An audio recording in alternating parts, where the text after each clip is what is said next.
sot gjenerata e re, prof, sot duat ja din për historinë, qoftë të Kosovës, do shta deri për veprimtarët edhe adhetaret tanë luftës të fundit në Kosovë e leje më herët, ose a i keni folë për Mullaj Dres Gjilanin, për shembull, so ju intereson historia gjeneratave të reja?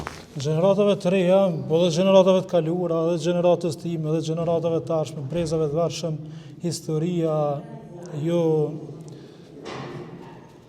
Historia ju takon atyre, duhet ta dinë dhe duhet ta mësojnë historinë, sigurisht që historinë e duan dhe duhen kjo falë krejt edhe prej mësimdhënjës, dhe mësimdhënësve, sepse mësimdhënësi i historisë duhet jetë pak në klasë edhe aktor, duhet sjellë edhe mjedis historik në klasë, mirë që për ta bërë sa më aktuale dhe për ta bërë sa më të afërt me nxënësit.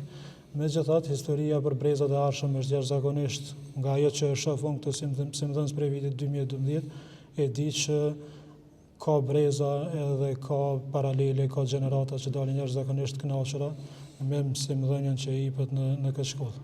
Po edhe me aktivitetet të ndryshme që bëhen vazhdimisht. Po, a mundem me dalë sepse jemi nga funi, nuk du më ta marr shumë kohën.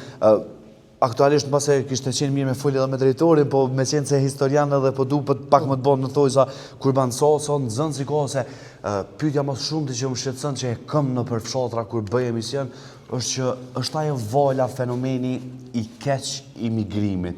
Që ka qëndru shkolla me qenë se qenë ke pej vitit 2012. Po tregoj edhe para prakisht pak se prej kësaj se do shta me dalë pak për historinë përgjithësi të shkollës tonë. Shkolla e Velikincës daton domethënë shumë herët, prej vitit 1946. Domethënë ishte paralele ndare e shkollës që ishte në Pasjan, e një emërtuar si Miladin Popović, kishte dikon 10-12 nxënës.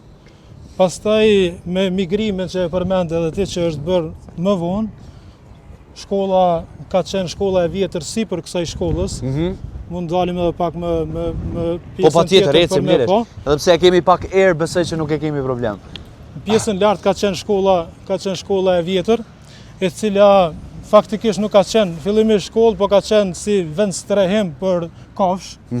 Po për shkak të pamundësive, domethënë edhe për shkak të migrimit, thash numrit të madh që rritet, zhvendosen nxënësit aty, zhvendosen disa klasë aty me një numër të vogël të nxënësve. Me një mësimdhënës, pastaj vjej edhe një mësimdhënës tjetër nga Gjilani, nga Muqibaba. Po. Edhe pastaj kështu fillon edhe vazhdohet domethënë rritja e numrit të nxënësve. Pastaj viteve të 10-ta, 83, nëse s'gaboj, 82-83, numri i nxënësve në këtë shkollë ka arrit dikon edhe shifrën e 350 nxënësve.